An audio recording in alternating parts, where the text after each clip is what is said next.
Dean Murray Peters. Notre premier cas pour le mois de Trop près de chez vous de ce mois vient de notre patronne Lizzie Ghetto Story qui a choisi la ville de Grand Rapids dans le Michigan. Elle était autrefois connue comme la capitale américaine du meuble et continue d'être un fabricant de meubles prominent aujourd'hui, bien qu'elle soit peut-être plus notable maintenant pour ses incroyables musées d'art. Avec plus de 190 000 résidents, Grand Rapids est le décor de certains des mystères les plus fascinants du Michigan. Dean Murray Peters, généralement connu sous le nom de Deanie par ceux qui l'entouraient, est né le 24 septembre 1966 de Mary Pitts et Dwayne Pyle. Elle avait un frère plus jeune nommé William et la famille résidait en Californie jusqu'au divorce. Ensuite, William Deanie et leur mère ont déménagé au Michigan, où Mary a rencontré et épousé John Peters. Dwayne, le père des frères et sœurs, est resté en Californie et s'y est remarié. Au début, Deanie avait du mal à s'intégrer et à s'adapter à la vie dans la ville de Grand Rapids, mais elle a finalement trouvé ses marques et a commencé à se faire des amis. Fille astucieuse et aimant s'amuser, Deanie était une bonne élève et n'avait aucun problème avec sa famille. On ne la connaissait pas pour fuguer et elle rêvait de devenir mannequin un jour. Son bon comportement et son apparence de vie de famille heureuse rendent d'autant plus étrange sa disparition soudaine dans les années 1980. Le 5 février 1981, Deanie, âgée de 14 ans, a accompagné sa mère à l'entraînement de lutte de Williams, qui se tenait au collège central de Forest Hills dans le bloc 5800 Dada Drive. Vers 17h, Deanie a demandé à sa mère Mary la permission d'aller aux toilettes. Mary a accepté et Deanie est partie se promener. Mais elle n'est jamais revenue. Quand les enquêteurs sont arrivés, ils ont découvert que l'ado de 14 ans n'était pas arrivé aux toilettes. Personne ne l'a vue entrer dans les toilettes des femmes et aucun témoin ne se souvenait même qu'elle était dans la zone. Elle a été vue pour la dernière fois en sortant de la salle de sport, mais les témoignages divergent sur si c'était pour fumer ou rendre visite à un ami. Lorsque Deanie a disparu, elle a laissé derrière elle ses bijoux, son maquillage, ses sacs, ses vêtements et plusieurs centaines de dollars à la maison. Elle n'est jamais revenue les chercher. Sa famille a trouvé cela étrange car elle était le genre de fille qui se maquillait la plupart du temps, sinon tous les jours, et les autorités pensaient que si l'adolescente avait fugué, elle aurait emporté son argent avec elle. Un suspect potentiel dans l'enquête initiale était le concierge de l'école, un homme nommé Arthur Diaz, qui affirmait n'avoir jamais vu Deanie alors qu'il nettoyait un bureau le soir du 5 février. Il a été théorisé que Diaz avait mis le corps de l'adolescente dans l'incinérateur de l'école, mais les détectives n'ont trouvé aucune preuve pour étayer cette idée. Il a été rapidement exclu en tant que suspect potentiel. En creusant davantage dans la vie sociale de Deanie, les enquêteurs ont découvert que seulement 2 jours avant sa disparition, l'adolescente de 14 ans avait eu une bagarre physique à l'école avec 2 filles. On a dit que la bagarre était à propos d'un garçon, et les filles ont dit à Deanie de rester loin de lui, la menaçant si elle ne faisait pas ce qu'elle disait. Un garçon de 17 ans nommé Bruce Bunch connaissait l'une des filles. Il a été allégué que le jour de sa disparition, il a aperçu Deanie en train de marcher et a dirigé sa voiture vers elle pour l'effrayer. Cependant, au lieu de l'éviter ou de s'arrêter, il a glissé sur une plaque de glace et a accidentellement heurté la jeune fille, la tuant. Il est possible qu'il ait caché son corps dans les broussailles, puis l'ait enterré plus tard, peut-être dans la région de Snow Avenue. Ce secteur a été fouillé en 2010, mais aucune preuve d'un corps n'a jamais été découverte. Au fil des années, Bunch aurait raconté diverses versions de cette histoire, y compris à ses premières et deuxième épouses. Sa première femme prétendait que Bunch était violent et abusif et qu'il buvait si fort qu'il avait parfois des trous noirs et ne se souvenait pas de ses propres actions. Il l'a déjà poussée d'un véhicule en mouvement, lui fracturant la cheville et a menacé de la faire sortir de la route. Ceux qui connaissaient The Bunch affirmaient qu'il avait dit que le corps de Deanie était enterré près d'un camp de jeunes marins, mais une recherche dans la zone n'a rien révélé. D'autres ont dit que Bunch rêvait de l'adolescente après sa disparition. Il affirmait que bien qu'il ait rêvé d'elle une fois, c'était parce qu'il avait vu les nouvelles de sa disparition à la télévision. En étant jeune, il prétendait avoir de la télépathie mentale. Bunch a déclaré que cette combinaison l'avait amené à rêver de l'adolescente disparue et que cela avait ensuite conduit les gens à répandre l'histoire qu'il l'avait tuée et caché le corps. D'autres histoires ont circulé après qu'il aurait parlé de Deanie lors d'une fête où il a dit qu'il avait enterré son corps près de l'école Standard à 5 miles au nord de Lowell. Ce site a été fouillé, mais rien n'a été trouvé. Bunch est mort d'une crise cardiaque en 2008. Il n'a jamais été accusé ni interrogé en relation avec la disparition de Deanie. Au cours de l'enquête initiale, des plongeurs ont fouillé un étang peu profond le long de Grand River Drive près de Lowell, Michigan, et ont utilisé des chiens détecteurs de cadavres dans une tentative de trouver des preuves de Dini. Cependant, ils n'ont pas pu trouver un seul indice dans son cas. Des médiums se sont également impliqués, orientant les détectives vers les sites d'inhumation potentiels. Mais ces recherches n'ont rien donné. Les parents de Dini ont souvent contacté les médias pour garder l'attention sur l'affaire, proposant même une récompense pour toute information. Mais une fois de plus, aucune nouvelle piste n'a émergé. D'autres théories sur le cas de Dini impliquent un autre suspect potentiel et l'implication de la police. Il a été rapporté que son journal avait disparu alors qu'il était en possession de la police, ce qui a amené certains à penser que le coupable impliqué dans la disparition avait des liens avec les autorités ou était lui-même un membre en exercice de la police. L'autre suspect potentiel dans le cas de Dini était un homme nommé Joseph Falstrom, qui a été interrogé par les enquêteurs à 2 reprises au début des années 90. Plus tard, une femme s'est manifestée auprès des médias pour leur dire qu'elle et quelques amis avaient aussi bu et fait du canoë avec Falstrom sur la Flat River en 1989. Il avait parlé de comment lui et 2 autres avaient heurté une fille nommée Dini avec leur voiture dans un parking d'école et qu'ils avaient mis son corps dans le coffre avant de l'enterrer plus tard le long de la rivière. Cependant, il semble que cette information n'ait rien donné. L'affaire de Dini, interrompue dans les années 1990, a été relancée en 2008. Entre 2008 et 2012, les autorités ont parlé à plus de 200 témoins et ont fouillé 15 sites potentiels d'inhumation.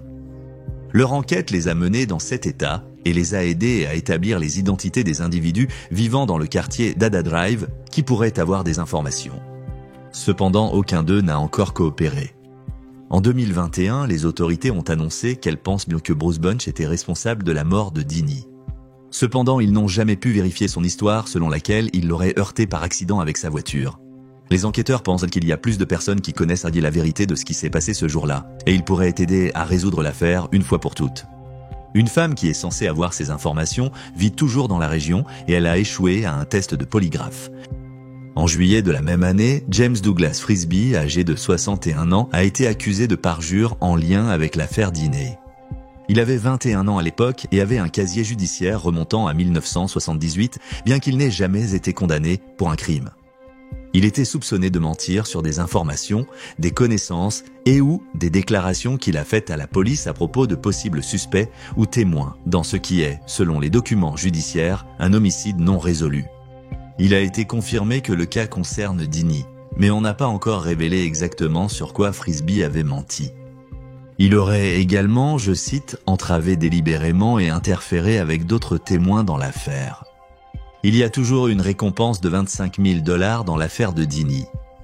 Suite à sa disparition, sa mère et son beau-père ont déménagé en Arizona. John Peters a été écarté en tant que suspect dans cette affaire.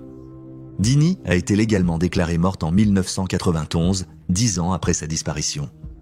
Dean Marie Peters, 14 ans, a été vue pour la dernière fois vers 17 h à l'école Forest Hills Central Middle School dans le bloc de 5800 sur Ada Drive dans la ville de Grand Rapids.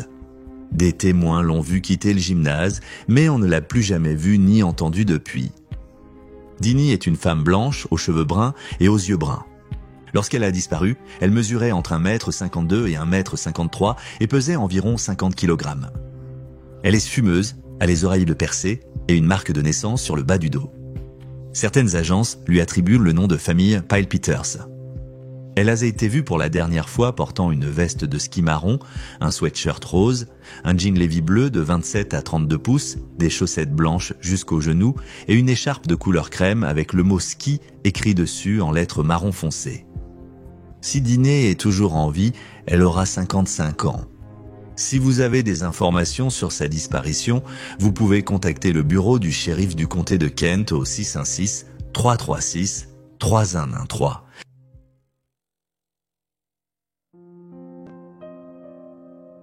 David Scott Abramovitz. Notre prochain lieu de cas vous est présenté par notre patron Lo, qui a choisi Morristown dans le New Jersey. Surnommée la capitale militaire de la Révolution américaine pour son rôle dans la guerre pour l'indépendance de la Grande-Bretagne, Morristown regorge d'histoire, d'art et de culture et est le lieu de certaines des affaires les plus déroutantes du New Jersey. Décrit comme réservé, doux et doué, David Scott Abramowitz était né le 23 avril 1978 et a passé une partie de son enfance dans une banlieue aisée de New York City avec ses parents et 2 sœurs. Dès son jeune âge, l'importance de la richesse a été inculquée à David, mais il n'avait aucun intérêt pour l'argent ou pour devenir financièrement aisé. Il pensait que le travail de 9h à 17h ne lui convenait pas. Végétalien depuis tout petit, David a cessé le cuir et les Twizzlers à l'adolescence, et ses frères et sœurs le décrivaient comme un esprit libre. David a fréquenté le lycée de Morristown où il était capitaine de l'équipe d'athlétisme et de l'équipe de cross-country. Il était un pianiste talentueux qui parlait couramment le français et adorait peindre. Il le faisait souvent dans un style expressionniste. Peu de temps avant sa disparition, il a donné à sa sœur Jill un portrait qui est toujours accroché dans sa maison. David faisait aussi du bénévolat à l'Institut Seeing Eye à Morris Township, travaillant avec des chiens.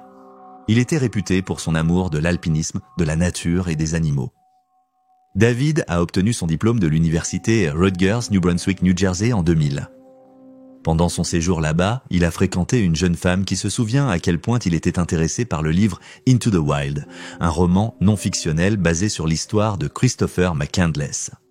McCandless a obtenu son diplôme d'université en Géorgie en 1990 et ensuite se dirigea vers l'Alaska où il prévoyait de vivre de la terre. Il a toujours voulu poursuivre un mode de vie nomade et est décrit comme un aventurier. Cependant, le voyage de McCandless prit fin un peu après son aventure dans la nature lorsqu'il mourut de faim en 1992.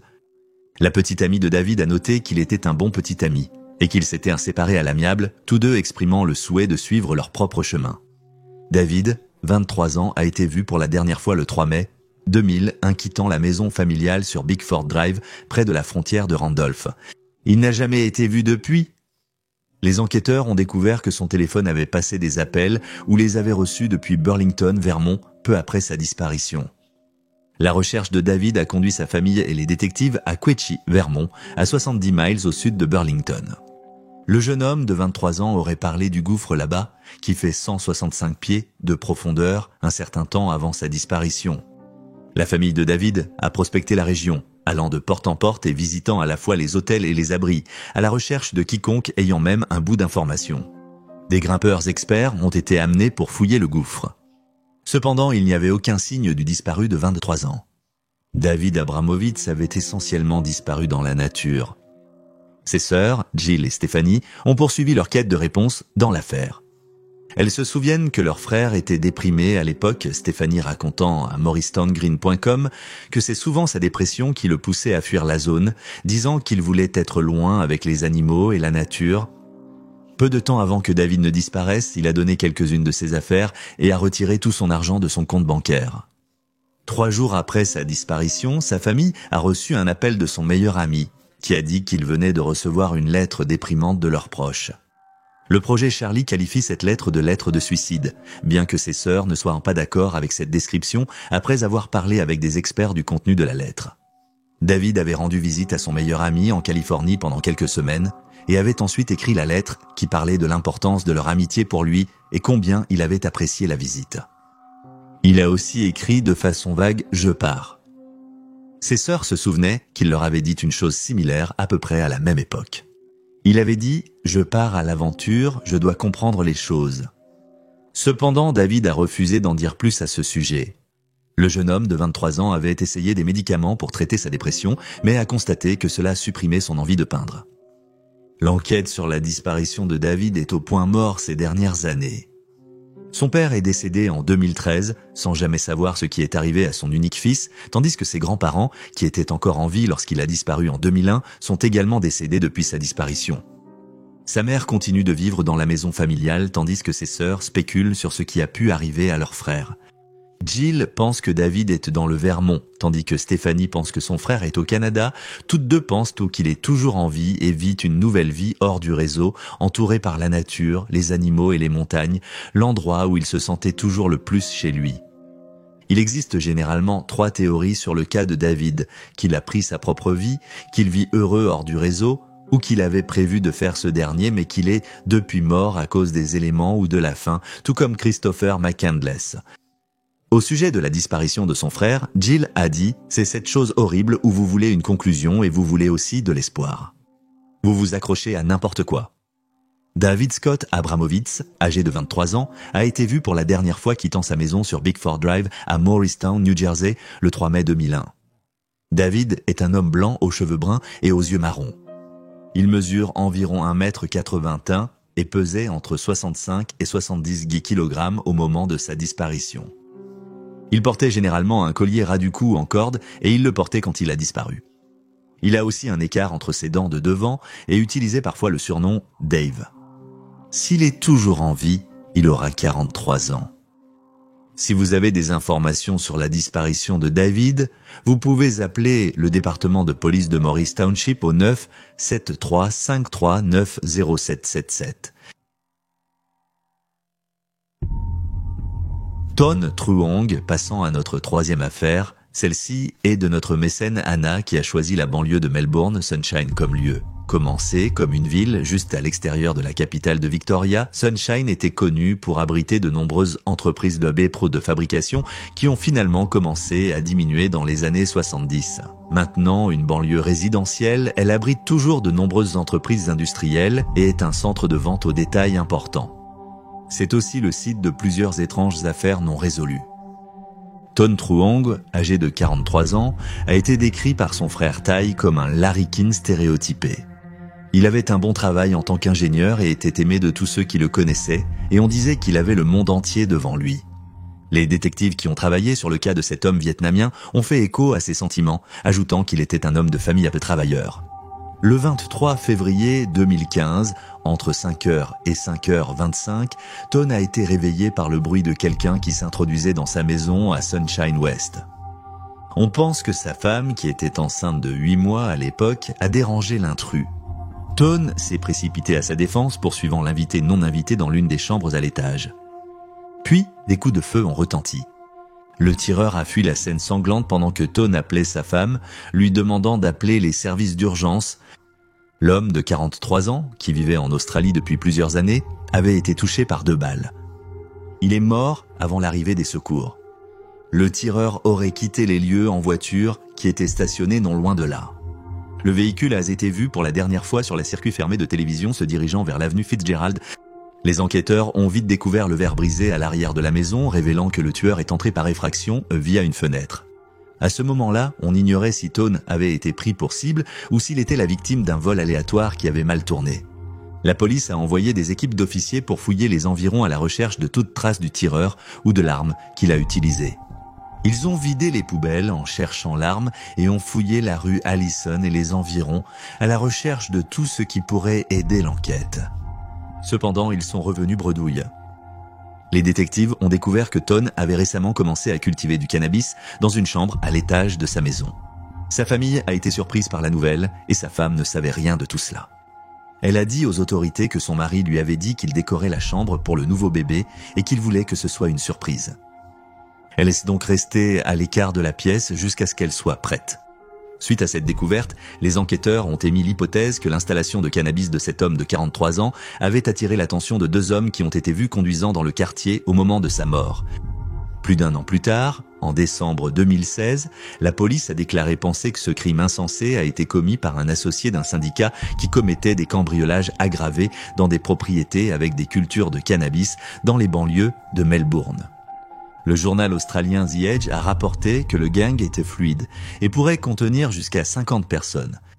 Ils sont présumés responsables d'une série de vols dans la région et utilisent des caméras infrarouges pour aider à déterminer quelle maison ils devraient cibler. L'une de ces caméras a été volée dans une caserne de pompiers locale.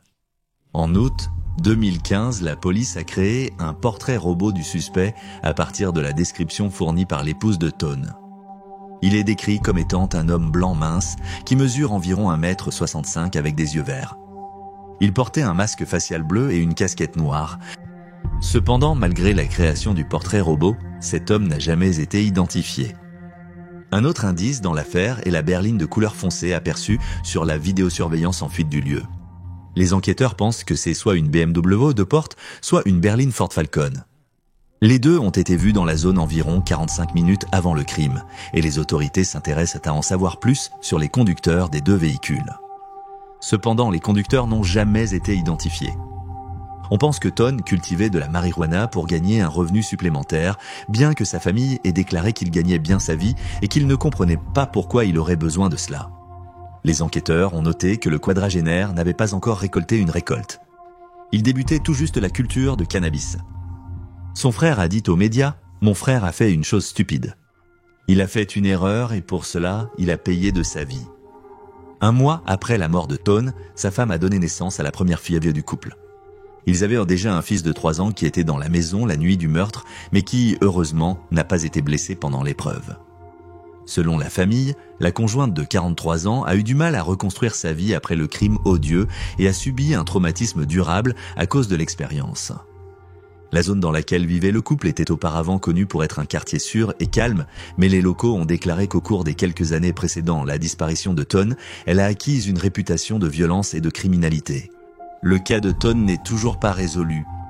Si vous avez des informations concernant son décès, vous pouvez appeler Crime Stoppers au 1-800-033-3000. Logan Bowman. Notre avant-dernier cas ce mois-ci a été choisi par notre mécène Cheyenne qui a choisi la ville de Fryse, en Virginie. Bien que nous n'ayons pas pu localiser un cold case provenant exactement de cet endroit, nous en avons trouvé un à seulement 15 minutes de là, dans la ville de Galax. Le 26 janvier 2003, à 12h59, le bureau du shérif du comté de Grayson a reçu un étrange appel téléphonique d'une femme du nom de Cynthia Lee Davis. La femme a demandé à parler à quelqu'un au sujet d'un enlèvement et a affirmé que son fils avait été blessé et que son petit ami, un homme du nom de Dennis Danny Schemerhorn, la retenait en otage. Elle a déclaré qu'elle n'avait pas vu son fils depuis le 5e janvier, mais a ensuite changé la date pour le 9 janvier. Lorsqu'un adjoint du shérif est arrivé sur les lieux, Davis a affirmé que pendant qu'elle dormait, son fils, Logan Nathaniel Bowman, âgé de 5 ans, avait fait couler de l'eau chaude pour un bain et s'était gravement brûlé. Elle a ensuite déclaré qu'il avait disparu depuis le 7 janvier et a noté que son petit ami ne lui avait pas permis d'amener Nathaniel chez le médecin lorsqu'il s'est brûlé. Au cours des mois suivants, Davis allait donner diverses versions différentes sur la localisation de Logan, les circonstances de sa disparition et les sévices qu'elle avait subis de la part de son petit ami, Schemerhorn. Davis a prétendu que Schemerhorn l'a retenu en otage pendant 2 semaines et l'a physiquement agressé avec une lampe de poche, et plus tard devant le tribunal a déclaré qu'il avait pointé une arme à feu sur sa tête et menacé de la tirer. Il avait aussi déjà essayé de l'étrangler une fois avant. Quant à l'endroit où se trouvait son fils, Davis a prétendu que Logan avait une gastro-entérite et s'était sali lui-même au milieu de la nuit. C'est pourquoi il a essayé de prendre un bain lui-même et a fini par se brûler dans l'eau chaude. Davis a finalement prétendu que Logan, 5 ans, était avec son père Alvin Bowman et qu'il le ramènerait plus tard à la maison. Mais ce n'était pas le cas. On croit que Logan a été vu vivant pour la dernière fois le 7 janvier 2003. On ignore pourquoi la mère a attendu plus de 2 semaines pour signaler la disparition de son enfant. Selon le projet Charlie, elle a déposé un rapport sur une personne disparue le 23 janvier, bien que d'autres sources affirment que c'était le père de Logan, Alvin, qui l'a signalé disparu le 27 janvier. Davis n'a pas pu expliquer pourquoi elle n'avait pas signalé la disparition de son fils beaucoup plus tôt et, par conséquent, est devenue immédiatement une suspecte dans l'enquête. Un mois après la disparition de Logan, Davis a été inculpé de mise en danger d'un enfant. De plus, Dennis Schemerhorn a également été inculpé en lien avec la disparition de Logan et l'incident qui a vu le bas du corps du petit de 5 ans brûlé par de l'eau chaude. Les enquêteurs ont remarqué que Schemerhorn a donné de nombreuses déclarations contradictoires au cours de l'enquête. Alvin Bowman a déclaré avoir vu son fils pour la dernière fois le jour de Noël 2002. Il avait le droit de visite le week-end, mais Davis et Schemerhorn l'avaient empêché de voir Logan. Un article du Carroll News rapporte que Bowman a témoigné devant le tribunal qu'il était allé chercher Logan le 3 janvier, mais qu'on lui avait dit que son fils était malade. Le 9 janvier, Davis a dit à Bowman dans un message vocal que le jeune de 5 ans était toujours malade et qu'elle l'emmenait chez le docteur. Elle a dit qu'il n'était pas nécessaire qu'il vienne la chercher. Le 17 janvier, Bowman s'est rendu à la caravane de Schemerhorn où Logan et Davis vivaient dans le parc de caravanes de Sherwood près de Galax, mais personne n'a répondu à la porte. Le lendemain, il est retourné à la caravane où Schemerhorn l'a informé que Davis était parti avec Logan. Bowman est revenu le 19e, mais Schemerhorn lui a dit que la paire n'était pas là. À ce moment-là, le père de Logan a appelé l'école, seulement pour apprendre qu'il avait manqué la classe depuis le 20e décembre 2002, date à laquelle l'école avait terminé pour les vacances de Noël. Après cette découverte, Bowman a informé les services sociaux et le département du shérif qu'il ne pouvait pas localiser son fils. Peu de temps avant que Logan ne fréquente plus la classe, son enseignant avait remarqué des ecchymoses sur son corps qui auraient pu être des sévices physiques. Selon le Charlie Project, l'enseignant n'a prévenu les services sociaux qu'après la disparition du petit de 5 ans. Cependant, le Doe Network affirme que l'enseignant a signalé les abus le 19 novembre 2002. En avril 2003, Davis et Shemma Horn ont tous deux été inculpés sur 2 chefs d'accusation de négligence envers un enfant. Le premier chef d'accusation était pour n'avoir pas amené Logan chez un médecin après qu'il se soit brûlé. Le second était pour n'avoir pas signalé sa disparition durant plus de 2 semaines. Quelques mois plus tard, en juillet, ils ont également été accusés de meurtre avec préméditation. Cynthia Davis a plaidé coupable aux accusations et a été condamnée à 15 ans de prison et 20 ans de libération conditionnelle. Elle a témoigné contre Shemma Horn et a affirmé que Logan avait été brûlé dans la baignoire le 7 janvier, mais que Shemma Horn ne lui permettait pas d'emmener l'enfant de 5 ans à l'hôpital. Il lui a apparemment dit de se calmer d'abord. Selon Davis, elle s'est endormie, puis quand elle s'est réveillée, Logan avait disparu. Shemma Horn lui a dit que sa mère était infirmière, alors il avait amené Logan là-bas. Davis a dit qu'elle n'a jamais revu son fils après cela. La mère de Shemma Horn, Margaret Brando, a déclaré aux enquêteurs avoir vu Logan pour la dernière fois le 8 janvier lors d'une visite chez le couple dans la caravane de son fils. Le petit de 5 ans était apparemment allongé sur le canapé, immobile et silencieux, seule sa tête dépassant d'une couverture alors qu'il était allongé sur un petit canapé. Elle a dit qu'elle croyait qu'il dormait. Pendant ce temps, Shemma Horn a affirmé que Davis avait pris Logan et sa voiture et était parti. Quand elle est revenue, elle n'avait pas Logan avec elle. Shemma Horn a dit qu'il pensait que Davis avait vendu son fils. Il a également dit aux autorités que le petit de 5 ans ne s'était pas seulement brûlé, mais qu'une télévision de 15 pouces lui était aussi tombée dessus une fois. L'avocat de Shemma Horn a accusé Davis d'avoir vendu Logan, mais elle a nié l'allégation. Alors qu'elle était à la barre, elle a avoué qu'elle n'a jamais été séquestrée par son petit ami, mais elle a déclaré qu'elle en avait peur. En mai 2004, un juge a rejeté l'accusation de meurtre et l'une des accusations de négligence envers un enfant qui avait été portée contre Shemma Horn, citant un manque de preuves. C'était le témoignage de Davis qui a constitué une grande partie des preuves contre lui, mais ses déclarations ont été jugées égocentriques et incohérentes. Comme nous l'avons mentionné plus tôt, elle a raconté de nombreuses histoires différentes sur l'endroit où se trouvait Logan et les circonstances de sa disparition. Et à la barre des témoins, elle a dit qu'elle pensait qu'il pourrait encore être vivant. Shemma Horn a été reconnu coupable de négligence envers un enfant et condamné à 1 an de prison. Son avocat a déclaré qu'il avait du crédit pour le temps déjà purgé et qu'il pourrait ne passer qu'1 mois derrière les barreaux. Bien que la mère de Logan ait été condamnée en lien avec sa mort, son cas reste encore non résolu. Les circonstances exactes de sa mort sont inconnues et son corps n'a jamais été retrouvé. Si Davis l'a réellement vendu, il n'a jamais été localisé et personne n'a fourni d'informations utiles qui pourraient aider à le retrouver et à l'identifier. Logan Nathaniel Bowman, 5 ans, a été vu pour la dernière fois le 7 janvier 2003. C'est un garçon blanc avec des cheveux blonds et des yeux bleus. Et lorsqu'il a été vu pour la dernière fois, il mesurait environ 92 cm et pesait environ 13 kg. Au moment de sa disparition, il avait des caries, une fracture en voie de guérison au bras gauche et de récentes brûlures sur la plupart du bas du corps. S'il est toujours en vie, il aura 24 ans. Si vous avez des informations sur la disparition de Logan, vous pouvez appeler le bureau du shérif du comté de Grayson au 2 767 733 241. Robert Pride McLeod. Notre dernier lieu de cas ce mois-ci vient d'un patron anonyme qui a choisi la ville de Harrogate dans le North Yorkshire en Angleterre. Robert Pride McLeod, âgé de 49 ans, mesurait 1,57 m et ne pesait que 32 kg lorsqu'il est apparu à Harrogate en janvier 2007. Lors d'une visite à l'hôpital de la ville, il s'est déclaré sans abri et, en conséquence, on lui a donné une chambre à l'auberge locale nommée Cavendish House sur Robert Street. La petite auberge, qui n'existe plus, se composait de 7 chambres et d'un appartement, tous occupés à l'époque de la mort de Robert. L'homme de 49 ans s'est enregistré à l'auberge vers 23h45 le 12 janvier. Il a reçu une chambre au premier étage. On en sait peu sur les antécédents et la vie antérieure de Robert et on ne sait pas comment il est devenu sans-abri. Avant de s'installer à Harrogate, il habitait depuis des années chez des amis à Birdsweet. On a découvert plus tard qu'il avait changé son nom de Timothy à Robert environ 5 ans avant sa mort. De plus, L'homme de 49 ans avait une maladie cardiaque, souffrait de problèmes psychiatriques et avait besoin d'un cadre à roues pour l'aider à marcher.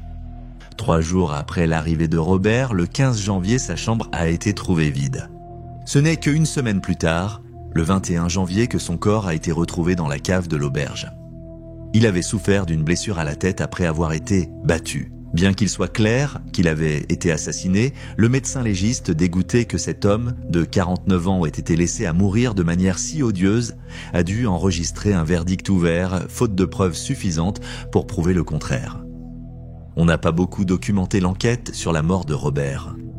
Après que son autopsie a révélé qu'il avait subi des blessures à la tête, la police a ouvert une enquête pour meurtre, bien qu'il n'ait jamais réussi à résoudre l'affaire. Pendant l'enquête initiale, 3 personnes, dont un homme, une femme et un jeune de 17 ans, ont été arrêtées pour suspicion de meurtre et de conspiration pour pervertir le cours de la justice, mais elles n'ont jamais été inculpées. Plus tard dans l'enquête, 3 autres jeunes ont été arrêtés, mais là encore, aucune accusation n'a été portée. Selon les rapports, le jour de la mort de Robert, un jeune de 17 ans fêtait son anniversaire à l'auberge où se trouvaient d'autres jeunes. Le groupe a consommé de l'alcool et de la marijuana. Les détectives croient que c'est pendant ce temps que l'homme de 49 ans a été attiré dans la cave où il a été agressé et laissé à succomber à ses blessures. Selon un enquêteur, une témoin féminine a entendu Robert être projeté contre les murs et les portes et l'a ensuite vu allongé dans une mare de sang. Cependant, par peur pour sa sécurité, la témoin n'a ni appelé à l'aide ni porté secours. Elle s'est retirée et enfermée à clé dans sa chambre. Les détectives ont déclaré que ceux qui savaient qu'il était là-bas n'ont pas tenté de le sauver ou d'appeler à l'aide. Comme l'a dit le sergent détective Matt Walker, il a été laissé pour mort dans un environnement froid, humide et sombre en plein milieu de l'hiver. Au cours des années plus récentes, le cas de Robert a été rouvert 2 fois, une fois en 2015 et une autre en 2017. Mais malgré de nouveaux appels à l'information et une récompense de 5000 livres, l'affaire est toujours en suspens. Elle est actuellement gérée par l'unité des crimes majeurs de la police du North Yorkshire. En 2017, le détective sergent Walker a dit aux médias qu'il croyait que plusieurs suspects et témoins avaient précédemment menti à la police. Les enquêteurs ont également suggéré qu'en 2007, les gens pouvaient hésiter à leur parler, mais que les loyautés auraient pu changer une décennie plus tard. Ils espéraient également que les nouvelles techniques de sciences forensiques aboutiraient à un résultat, bien que jusqu'à présent, cela n'a malheureusement pas été le cas. Si vous avez des informations sur la mort de Robert, vous pouvez appeler l'équipe d'enquête majeure du North Yorkshire au 0 160 964 3147 ou alternativement, vous pouvez appeler Crime Stoppers de manière anonyme au 0 80 0555 121. Et voilà les faits. Merci à tous ceux qui nous soutiennent sur Patreon et bonne chance à tous ceux qui participent au tirage au sort du mois prochain. Merci d'avoir regardé. Restez vigilants, restez en sécurité et je vous verrai la prochaine fois.